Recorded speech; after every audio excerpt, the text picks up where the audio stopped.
Good evening and welcome to the Lagos studios of IATV. I am Adegboyega Labiron with the news.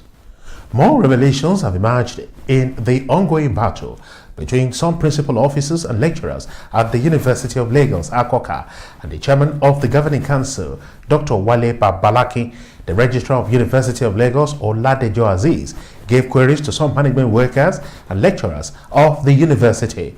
It was gathered that behind the curtains of queries and supremacy fight going on at the university were issues of alleged financial malpractices. Those affected included the Vice-Chancellor, Professor Oluwatoyin Ogundipe, the two Deputy Vice-Chancellor, Folashade Ogunshola and Oluwole Familoni, a former Vice-Chancellor, Rahman Bello, the former Registrar, Taiwo Ipaye, a former Deputy Vice-Chancellor, Duru Oni, amongst others. The registrar was also served a query by the Vice-Chancellor after he issued a statement against the Academic Staff Union of Universities, University of Lagos, which criticized the council chairman for the queries.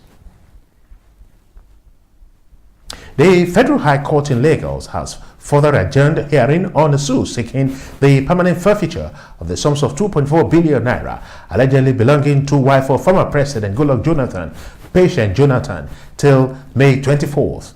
The Economic and Financial Crimes Commission, EFCC, had on April 27, 2017, secured an interim forfeiture order of Justice Mojisola Olatoregun in respect of the funds and Patience Jonathan through her lawyers, Chief Ifedayo Adedipe, Senior Advocate of Nigeria, and Mike Ozekome, Senior Advocate of Nigeria, challenged the interim forfeiture order up to the Supreme Court.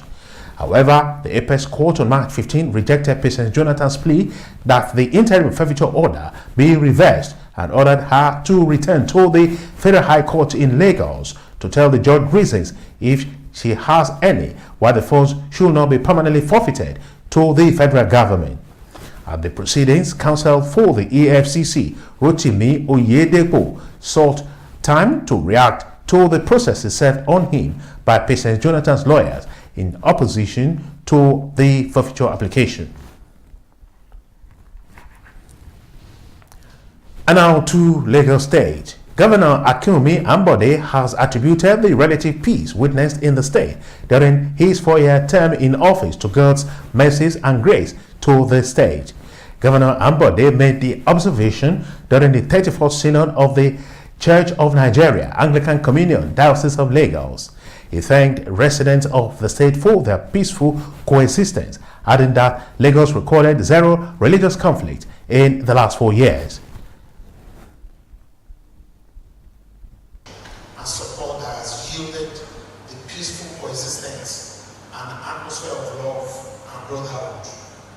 For me, this is the strongest plank upon which the progress we have made rests.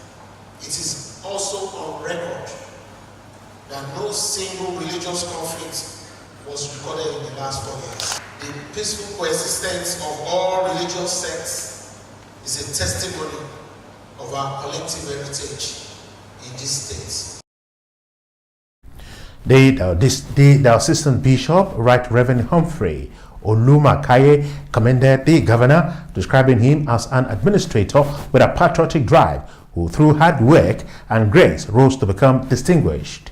The immediate past bishop of the diocese, Most Reverend Adebola Ademowo, who also spoke at the event, congratulated Governor Ambode for his achievements in the state in the last 4 years. Members and supporters of the All Progressive Congress in Osun State on Thursday hit the streets of Osogbo to celebrate the victory of Governor Gboyega Oyetola at the appeal court.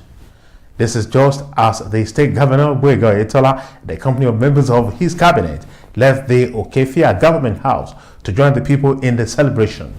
The governor used the opportunity to restate his commitment to embarking on programs and policies that will bring progress and development to the state.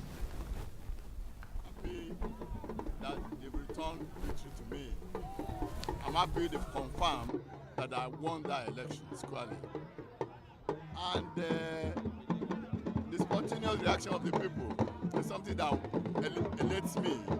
You can see the kind of crowd without prompting. I mean, the immediately had the judgment, they all came out.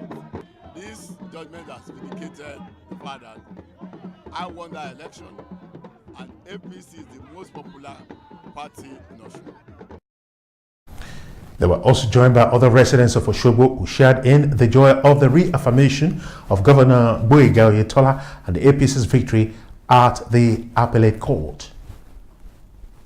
Willing to do our best for the state, and this also encourages us more. Actually, seeing the joy and on the face of our people that we remain in government, that means they believe in us, and that belief will be sustained.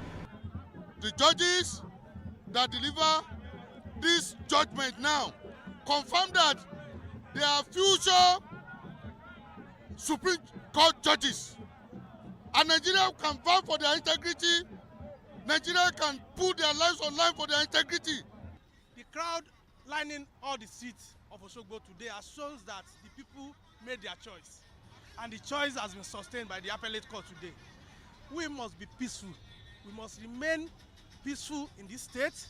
Although we are happy that at the end of the day, the Court of Appeal has thrown the dustbin, and to the dustbin of history, the Jankara market judgment of the tribunal over the election of Osun governorship election of September 22, 2018. Governor Oyetola added that the judgment will spur him to deliver more dividends of democracy to the people. And now to Ondo State, where aggrieved students from the oil-producing communities of Ilaje, Eseldo in Ondo State have protested against alleged scrapping of payment of their 2016-2017 bursary allowance. The students, who in their hundreds stormed the headquarters of the State Oil Producing Areas Development Commission, OSOPADEC, in Obaile, Akure, described the decisions to scrap the bursary as a deliberate act that should not stand. The protesting students blocked the main gate to the Commission's office and vowed never to leave the premises until their demands were met. Iyanu Akingboye, who led the protesting students, described the decisions to scrap the 2016-2017 bursary as a deliberate act, saying it is not a privilege but their rights. Responsibility to also protect the interests of people who are in school. So that is why we met and we judged and we agreed that because of the calendar of some of those schools that are also not straight, let us go to 2017-2018, which is what we desire to pay at the moment. And I have told them that scholarship and bursary are meant for full-time students who are currently in school. So I have this reasonable belief that all the people that went to Osopadek this morning could not have been in school. Reacting, Chairman of Osopadek, Benga Edema, said the decision was for a transparent process.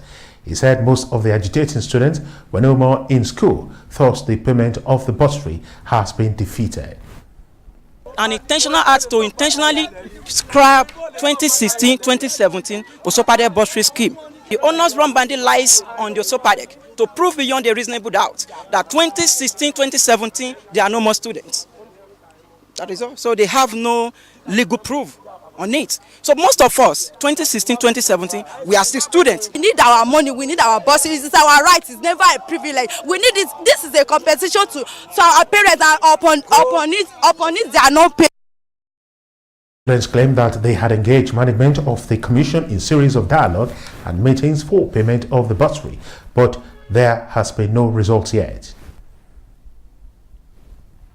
The Nigerian Economic Summit Group, NESG, is set to unveil the findings of its nationwide survey on tax perception and drive government citizen engagement for sustainable fiscal reforms through the launch of its Better Tax initiative.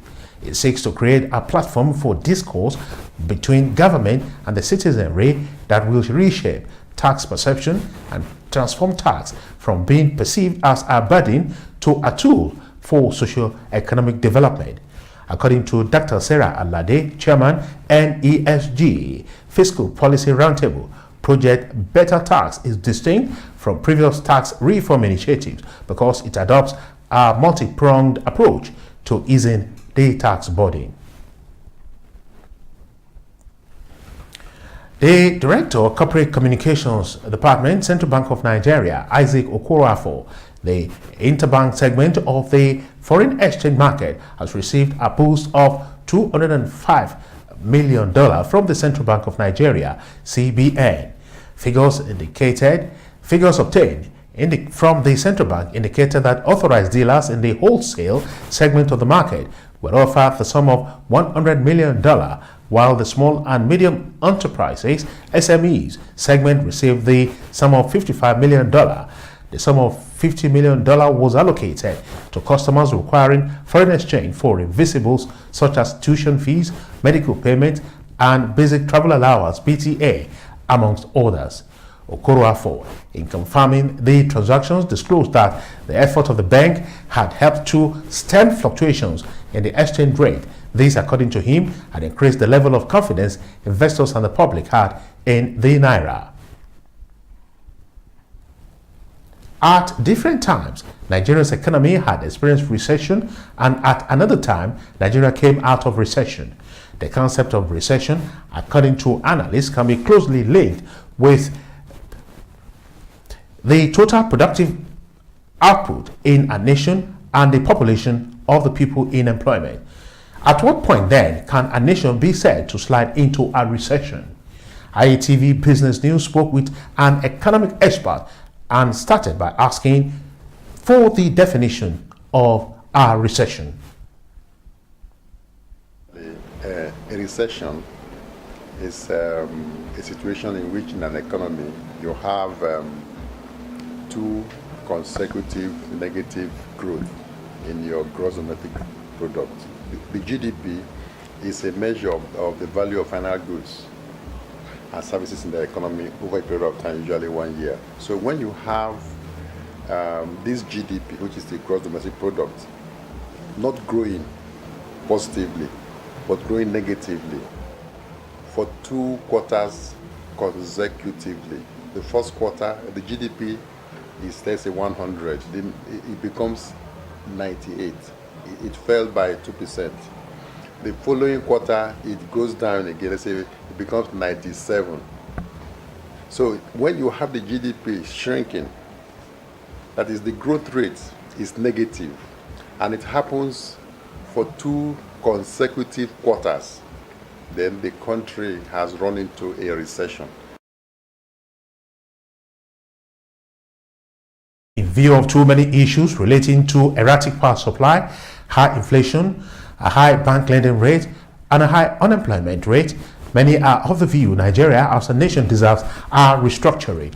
As President Muhammadu Buhari prepares for another 4-year term in office, observers have maintained the way of doing things. The way of doing business should change for the better. And now to the stock market report.